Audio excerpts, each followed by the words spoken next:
DSC prepare అయ్యే మిత్రులకు నమస్కారం.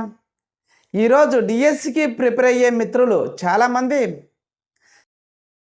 అసలు డిఎస్సి జరుగుతుందా లేదా, ఎన్ని రోజులకు జరుగుతుంది, అసలు ఎస్సీ కమిషన్ వేసిన కమిషను 2 నెలల్లో కంప్లీట్ అవుతుందా లేదా, ఒకవేళ కంప్లీట్ కాకపోతే మా పరిస్థితి ఏమిటి, ఒకవేళ కంప్లీట్ అయ్యి దానివలన ఏదైనా ఉద్యమాలందుకు జరిగితే మళ్ళీ మా పరిస్థితి ఏమిటి, అసలు కోచింగ్కి వెళ్ళానా లేదా, ఒకవేళ కోచింగ్కి వెళితే ఎన్ని రోజులకు తీసుకోవాలి, మళ్ళీ తర్వాత కోచింగ్కి వెళ్ళిన తర్వాతకు అయినానే కోచింగ్కి వెళ్ళిన తర్వాత నోటిఫికేషన్ వస్తుందా లేదా, ఒకవేళ నోటిఫికేషన్ రాకపోతే మళ్ళీ ఎన్ని రోజులు ఎన్ని సంవత్సరాలు ఇట్లే కంటిన్యూగా ప్రిపరేషన్ కొనసాగించాలని రకరకాల ఆలోచనలతో రకరకాలుగా ఒక్కరు డిఎస్సి ప్రిపేర్ అయ్యే ప్రతి ఒక్క మిత్రుని మెదడులో మెలిగే ఒక ఆలోచన, ప్రతి ఒక్క మిత్రుని మెదడులో కలిగే ఒక ఆలోచన.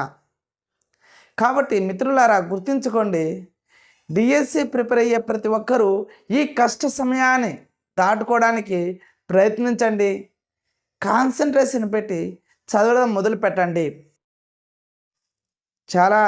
చాలాసార్లు మన ప్రియతమ నారా చంద్రబాబు నాయుడు గారు అలాగే నారా లోకేష్ గారు చాలాసార్లు డిఎస్సి ఖచ్చితంగా కంప్లీట్ చేస్తామని, నెక్స్ట్ అకాడమిక్ ఇయర్ కల్లా డిఎస్సి పోస్టులు ఫిలప్ చేస్తామని, రిక్రూట్మెంట్ కూడా పూర్తి చేస్తామని, 2 నెలల్లో కమిషన్ పూర్తయ్యేటట్టుగా పూర్తి చర్యలు తీసుకుంటామని చాలాసార్లు చాలా మీటింగ్లలో చెప్పడం జరిగింది. కాబట్టి మిత్రులారా, మీరు ఎటువంటి ఆలోచన లేకుండా మీ యొక్క సమయాన్ని వృధా చేయకుండా మీరు కష్టపడి చదివితే ఈ కష్టకాలంలో ఏ ఆలోచనలు చాలామంది మీకు జరగదో, చాలామంది మిమ్మల్ని డిసప్పాయింట్ చేసే వాళ్ళు చాలామంది ఉంటారు.